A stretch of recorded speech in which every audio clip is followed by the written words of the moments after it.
semuanya, balik lagi di podcast kita berdua bersama saya Fanya dan partner saya Fans Prasetyo. Kali ini kita berada di tempat budidaya ikan bersama Bapak Pius. Halo Pak. Halo. Halo, gimana Pak kabarnya? Baik. Boleh tolong ceritain nggak Pak, gimana Bapak bisa mulai usaha ini?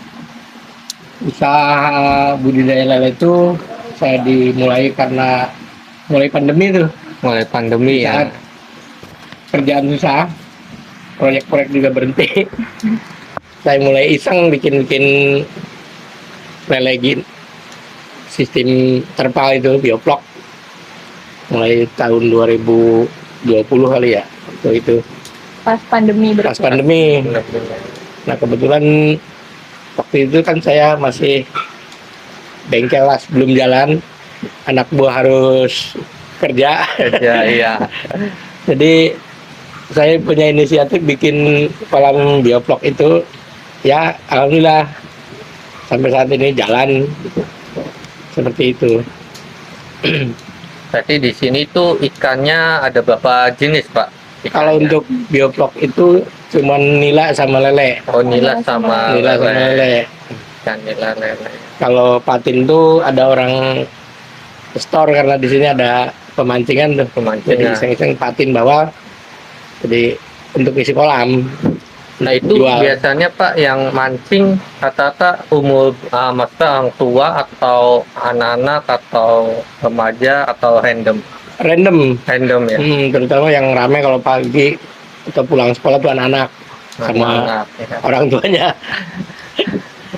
Seperti Itu itu. setiap kapan dibuka buat pemancingan? Setiap hari sampai setiap jam hari. 5 sore lah. Oh, tutupnya jam 5 Pak? Jam 5. Tengah sore. Nah guys, buat kalian yang hobi mancing, boleh join ke alamat sini ya guys. Tempat pemancingan ikan patin, ikan lele. Oke. Kalau buat nentuin harga jualnya gimana Pak? Nentuin harga jual saya lihat pasar. Lihat harga pasar di pasar, tapi kita lebih murah lah daripada pasar. Ya jadi antara tengah-tengah, antara pasar sama umum lah, dengan yang warung-warung kecil gitu. Kita masih harga ya antara 25.000, harga random Itu per kilo? per kilo.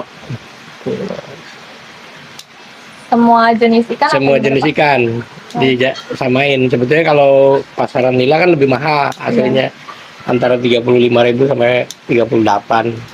Terus saya bikin sama. Pernah ini nggak Pak, ada yang mancing dapat 10 kilo, 20 kilo, mancing di tempat Bapak? Banyak. Apalagi kalau mau hari-hari H, bahkan ada orang hajatan juga. Mancing dulu gitu. Mancing dulu. Saya nggak ngelayani beli timbangan, ngambil gitu di jaring nggak bisa, karena atau kalau di jaring juga rusak ya. Ikan lainnya. Jadi khusus yang buat yang hobi lah ngejual. Yang hobi ya. Berarti rata-rata di sini mah mancing-mancing tuh hobi semua ya Pak ya. Samping hobi juga ya untuk kebutuhan makan ya sehari-hari ya kali. Iya. Dan sebetulnya ikan ini tuh tadinya saya khususkan buat karyawan sendiri. Tadinya buat ngilangin stres atau apa ya Pak ya. Jadi gini lah, saya kan karyawan sini banyak, ada sampai kadang 30 orang. Jadi ikan ini sebagai untuk lauk sehari-hari lah. Lauk sehari-hari di sini. Daripada kita jual ke tengkulak. Iya. Ibaratnya ngejual ikan nanti belinya tempe, ya udahlah buat makan udah aja. Iya. Kita beli tahu. Jadi untuk kebutuhan karyawannya ya, aslinya sih, cuman karena banyak jadi saya jual ke umum di sekitar. Berarti tinggal beli tambahan aja tahu, sambal, wih mantap, maknyos guys. Ya kasarnya gitulah. Iya. Nah itu Pak, kalau untuk mendapatkan benih kan awalnya kan kalau ternak ikan kan pasti diawali dengan benih. Nah itu Bapak cari benihnya di mana? Apakah online atau dari kenalan-kenalan atau gimana Pak? Awal saya cari benih itu di Subang, Di di Bang Subang. Ipai itu. Mungkin itu terkenal apa di podcast banyak tuh Bang Ipai. Itu budidaya nila terbesar di Subang itu. Citomi namanya. Itu kita beli benur, terus dibesarin di sini, udah gede, baru disebar-sebar ke kolam-kolam itu. Ada juga kalau lele dari Bandar Balad, dari Balad, Mang Arju namanya. Selalu store di sini kalau Lalu di situ ya. ya, jadi kita nggak repot dikirim Ya, berarti rata-rata mah kalau beli benih mah dari luar kota Cirebon ya Pak ya? Cirebon. Nggak ada yang dari Cirebon tuh nggak ada ya Pak ya? Kalau di Cirebon ada juga sih, cuman ya Kurang adanya di gitu ya. pinggiran. Oh, pinggiran, iya sih Pinggiran ya. Cirebon. Yang di tengah-tengah kota gitu mah. Ya kan ada di susah ya. Bayad, ada di mana tuh? Yang arah ke Telaga Remis tuh. Telaga Itu Remis. banyak. Kalau untuk itu kan benih, berarti sekalian sama makanan nggak Bapak misalnya? Kalau makanan kita ada aplikasi Episeri, Hmm. dari Episeriku tuh. Itu khusus buat makan makanan ikan atau gimana Pak? Makan ikan, Oh. aplikasi. Nah, kita juga kerjasama. Salah satunya itu mesin feeder Oh, Tidak, itu buat pakan untuk kasih makan. Jadi nggak pakai karyawan. Oh, jadi nggak naburin gitu Nggak. gimana? Langsung pakai Itu alat. sistemnya gimana? Apa tuh yang feeder itu Pak? Feeder itu ditentukan dari lewat aplikasi. Oh, lewat handphone. aplikasi Oh, handphone. dimonitor sendiri gitu ya Pak? Dimonitor sendiri. Adapun juga di jadwal.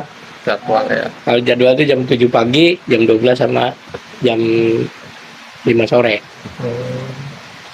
Berarti udah ada jadwalnya sih, tinggal langsung enak ya Pak. Iya. Kita tinggal mantau aja ya Pak ya. Ya kebetulan dari Episeri juga sering ke sini. Oh, Jadi mereka tuh membantu satu cara budidaya ikan, hmm. terus pakan, penyediaan Pakan. pakan, sama penyuluhan-penyuluhan lainnya lah dari Episeri. Nah itu Pak, kalau untuk kayak masa budidaya ikan gitu ribet nggak sih Pak? Kalau untuk yang bagi pemula-pemula atau misalnya Bapak udah melakukan usaha ya budidaya ikan, Sebetulnya praktis ya, Praktis. lebih praktis ikan daripada ternak lainnya kayak ayam atau Ayam. Saya juga pernah dulu ayam banyak ini repot, ekspor. giliran kena penyakit, vaksin segala macam harus satu-satu. Iya. Tenaganya gede lah. Kalau ikan nggak begitu. Kalau ikan pernah ada kena penyakit atau gitu nggak Pak? Selama budidaya belum ada sih. Paling ya faktornya kepanasan, sering mabok gitu. Oh mabok. Oh berarti ikan juga bisa mabok ya Pak ya? Iya. Akhirnya semua orang doang yang bisa mabok. Misalnya ikan juga bisa Jangan mabok mabok. dibikin ya. Tapi ada ini nggak Pak usil anak-anak misalnya mainan air, ngoyok-ngoyok, jadi ikannya pada mabok Enggak, semua. karena kan kalau main ikannya di sini, kalau di situ enggak. Oh enggak, kalau di sini sering ya Pak ya? Kalau di sini kan ibaratnya orang mancing cemplungin lagi ya. Oh Pak. makin cemplungin lagi. Karena kadang ikan yang dipilih tidak, yang kena bukan yang dipilih lah.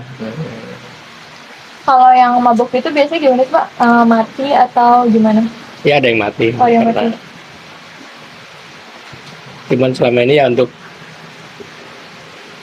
hama seperti mati semua belum. Oh belum ada ya.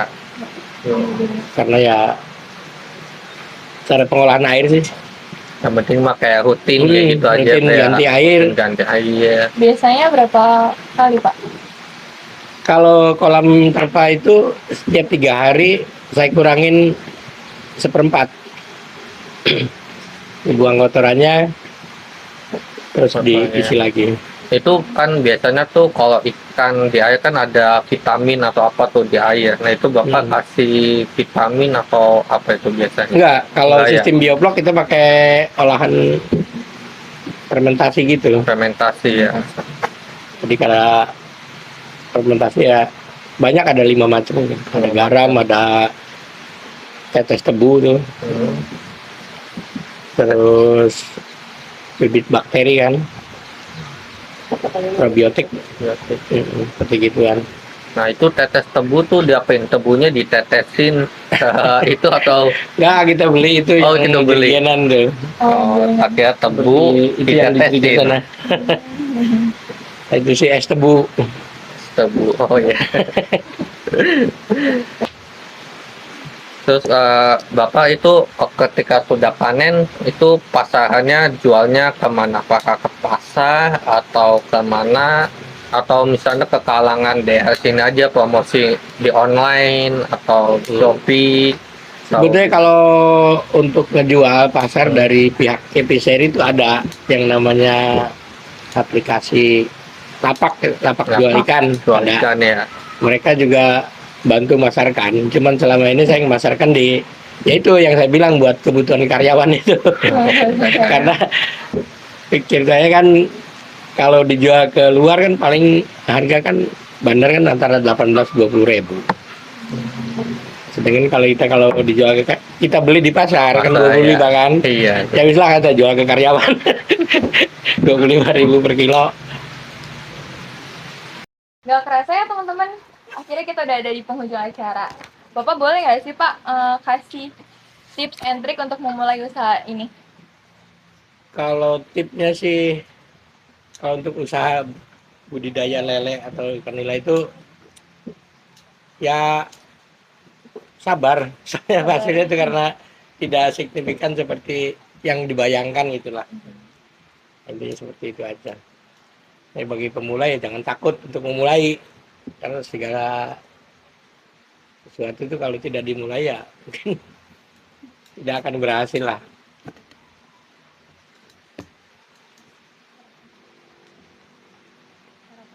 Terus harapan Bapak nih untuk kan pasti kan banyak yang di luar sana yang memulai usaha budidaya ikan lele, entah ikan nila, entah ikan patin, yang lain-lain. Nah, Iya. itu harapannya untuk kita semua yang baru belajar atau memulai bisnis budidaya ikan nila itu apa Pak harapannya? Atau mungkin harapan ke Bapak ke depannya?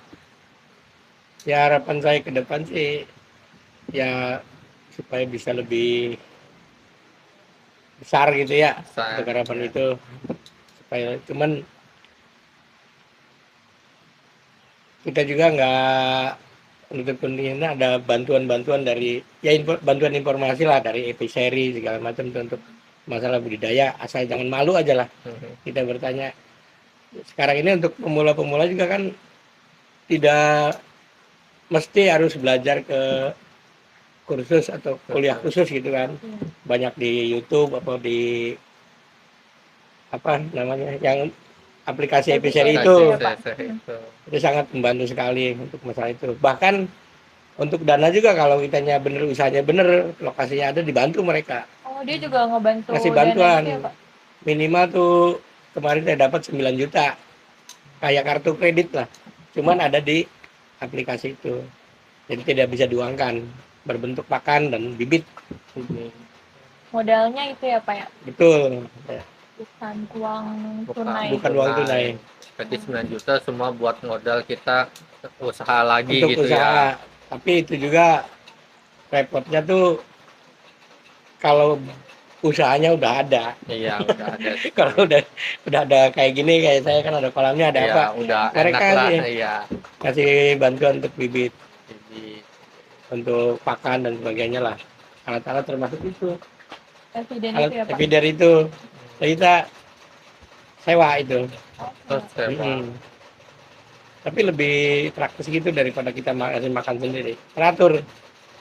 ya, soalnya kan udah ada aplikasi apa Iya. ya, udah ada jam-jamnya ya. Udah ada jamnya, bahkan Ada kita jamnya. stop pun dari HP, aplikasi dari HP aja. tinggal pantau aja ya. Gitu. Iya, Nggak perlu pakai tenaga Iya. ya? Enggak. Nggak perlu kita lagi ketiduran, atau jadwal makan kita ketiduran atau Lupa. keluar kota lupa, ya udah ya kurus nyari ikannya. Terima kasih Bapak atas informasinya. Oke, terima kasih Sama-sama. Mbak. Terima kasih banyak kunjungannya. Eh, Jangan kapok. Teman-teman, terima kasih untuk sudah menonton podcast kita. Buat kalian yang pengen usaha budidaya bisa download aplikasi apa Pak? Episeri. Episeri, gitu. Episeriku. Episeriku, oke. Dadah, sampai ketemu lagi. Thank you.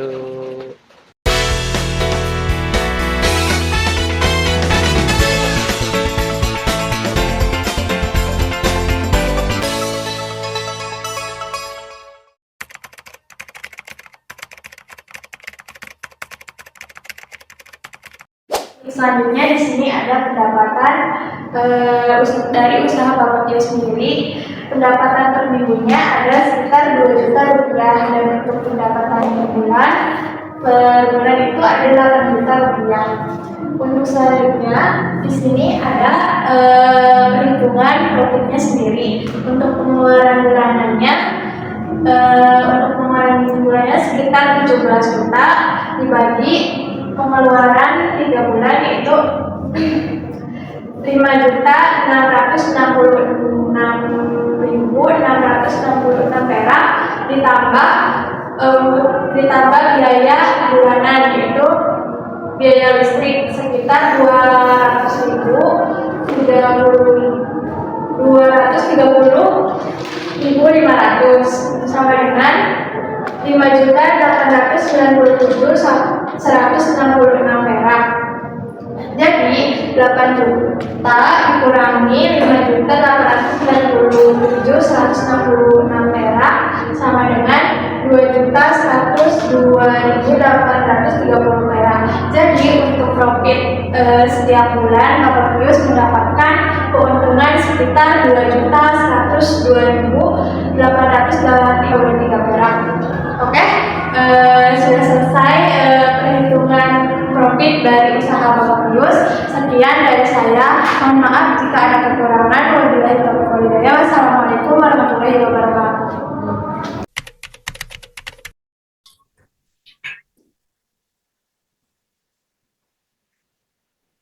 Bismillahirrahmanirrahim. Assalamualaikum warahmatullahi wabarakatuh. Perkenalkan, nama saya Rainaldi dari Prodi Komputerisasi Akuntansi. Sini saya ingin menjelaskan laporan keuangan sederhana pada bisnis peternakan ikan Papius. Kita mulai saja dari jurnal umum, yaitu pada tanggal 4 Juli Papius menanamkan modal awal yaitu sebesar 9 juta, yang mendapatkan kas bertambah yaitu pada posisi debit sebesar 9 juta, kemudian modal awal berada di posisi kredit yaitu sebesar 9 juta.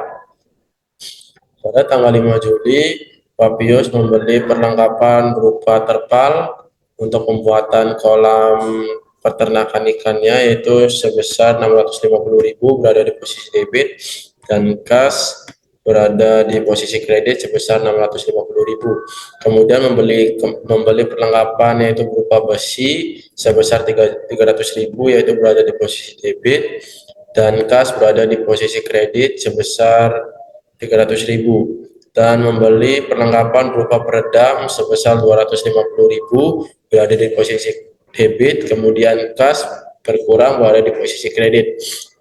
Dan pada tanggal 5 Juli Papius membayar biaya ongkos untuk 2 orang pekerja yaitu sebesar 500.000 berada di posisi debit, dan kas berkurang sebesar 500.000 berada di posisi kredit. Dan pada tanggal 5 Juli itu Pak Pius membeli alat pompa perlengkapan yaitu berupa alat pompa kolam sebesar 450.000 berada di posisi debit, dan kas berkurang berada di posisi kredit yaitu sebesar 450.000. Kemudian pada tanggal 7 Juli Pak Pius membeli bibit ikan yaitu sebesar 1.300.000 berada di posisi debit, dan kas berkurang sebesar 1.300.000 berada di posisi kredit. Papius juga membeli pakan ikan yaitu sebesar 1.300.000 berada di posisi debit, kemudian kas berkurang berada di posisi kredit sebesar 1.300.000. Pada tanggal 4 Agustus, Pak Pius membayar beban listrik atau biaya listrik yaitu sebesar 230.500 berada di posisi debit, dan kas berkurang sebesar 230.500 berada di posisi kredit. Lalu pada tanggal 5 Oktober 2020, Pak Pius mendapatkan pendapatan selama 1 minggu sebesar 2 juta, yang dimana kas bertambah yaitu pada posisi debit sebesar 2 juta dan pendapatan saldo normalnya yaitu di kredit sebesar 2 juta rupiah. Kemudian pada minggu selanjutnya Pak Pius mendapatkan pendapatan kembali dengan jumlah yang sama yaitu 2 juta, dan dimana kas bertambah sebesar 2 juta berada di posisi debit dan pendapatan saldo normalnya berada di posisi kredit sebesar 2 juta. Dari total keseluruhan laporan keuangan jurnal umum tersebut, di total dari debitnya yaitu sebesar 17.980.500, lalu kreditnya mendapatkan total sebesar 17.980.500 balance. Kita lanjut saja ke neraca saldo. Pada neraca saldo terdapat modal awal yaitu sebesar 9 juta, saldo normalnya yaitu berada di kredit yaitu sebesar 9 juta, kemudian kas saldo normalnya berada di debit yaitu sebesar 8.019.500, lalu perlengkapannya itu berupa terpal, saldo normalnya itu di debit sebesar 650.000, kemudian perlengkapannya itu berupa besi, saldo normalnya perlengkapannya itu berada di debit sebesar 300.000, kemudian perlengkapan berupa peredam, saldo normal perlengkapan yaitu berada di posisi debit yaitu sebesar 250.000, lalu biaya atau beban ongkos kerja 2 orang, saldo normal beban yaitu berada di posisi debit sebesar 500.000, perlengkapan alat yaitu berupa alat pompa kolam, saldo normalnya yaitu berada di debit sebesar 450.000, kemudian biaya pakan ikan atau beban pakan ikan yaitu sebesar 1.300.000, saldo normalnya di debit, kemudian biaya listrik atau beban listrik, saldo normal beban berada di posisi debit yaitu sebesar 230.500, lalu yang terakhir pendapatan yaitu saldo normal pendapatan itu di posisi kredit sebesar 4 juta rupiah. Dari keseluruhan debit dan kredit kita mendapatkan total pada posisi debit sebesar 13 juta rupiah. Kemudian di posisi kredit mendapatkan total sebesar 13 juta rupiah. Langsung saja kita masuk ke dalam laporan laba rugi, yang dimana pendapatan Pak Pius selama 1 bulan yaitu sebesar 4 juta. Kemudian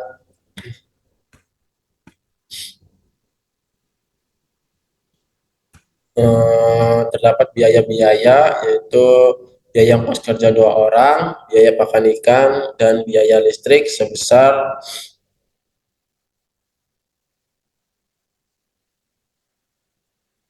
masing-masingnya itu biaya ongkos kerja 2 orang yaitu 500.000, kemudian biaya pakan ikan 1.300.000, kemudian biaya listrik 230.500, dan mendapatkan hasil total biaya yaitu sebesar 2.030.500. Kemudian pendapatan dan total biaya dikurangi untuk mendapatkan hasil laba atau ruginya, yaitu mendapatkan hasil laba sebesar 1.999.500. Kemudian di sini kita cari keuntungan atau laba selama 1 tahun.